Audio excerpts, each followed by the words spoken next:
So, restate the facts in the case, provide an overview of transaction. So in the case that we have today, there is a sale of a motor vehicle from Bob Jones Auto Sales to Johnny Jet Auto Resale Specialist, which is a corporation located in Nebraska. Bob sells a 2005 Ford Mustang to Johnny Jet at a price of $4,500 in cash. The parties signed a bill of sale which contains all necessary information regarding the vehicle, including its make, model, year, VIN number, and mileage, which is 2,500 miles. It should also be noted that according to the document, the vehicle is sold on an as-is basis, meaning the buyer acknowledges the current condition of the vehicle and accepts it without warranties. In addition, in the document, Bob signed a statement regarding the odometer. Such statements are necessary when selling vehicles because mileage data can significantly impact the price of a vehicle. Was there a proper offer, acceptance, and consideration under the UCC Article 2?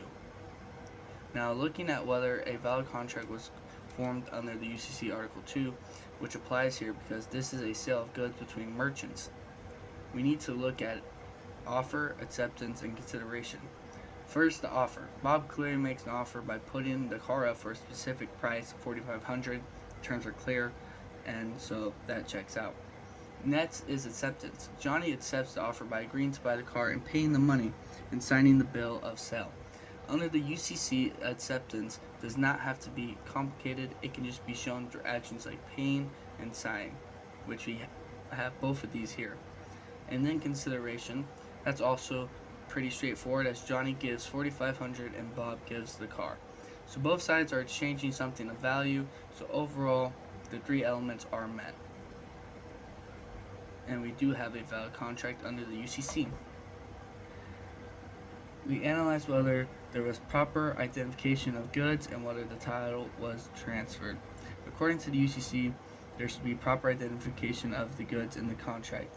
In the instance, the car is well specified through its make, model, year, and VIN and mileage. Thus, proper identification of goods have been met. Were the goods sufficiently identified, and did the title validly pass?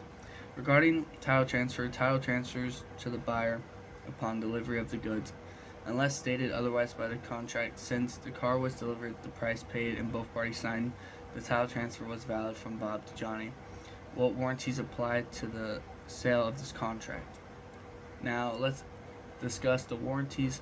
While in the terms and agreement state of the sale of the vehicle as is, thereby it's negating all implied warranties. It is also crucial to take note of the certain considerations typically in transaction involving merchants.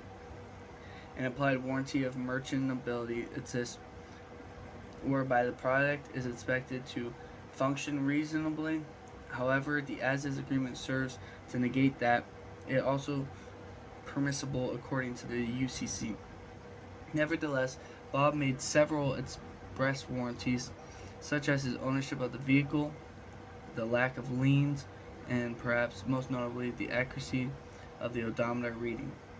The latter is crucial since it is a factual claim rather than just a matter of opinion. Nonetheless, it is pretty vital to take note of the fact that despite the as-is agreement, the seller cannot absolve himself of liabilities arising from any fraud or misrepresentations. This sums up describing the case that falls under UCC Article 2, and there is no problem with the specification of the car and transfer of the property to the purchaser. The as-is provision excludes any warranties but cannot serve as an excuse for Bob if he makes false representations about the mileage of the car.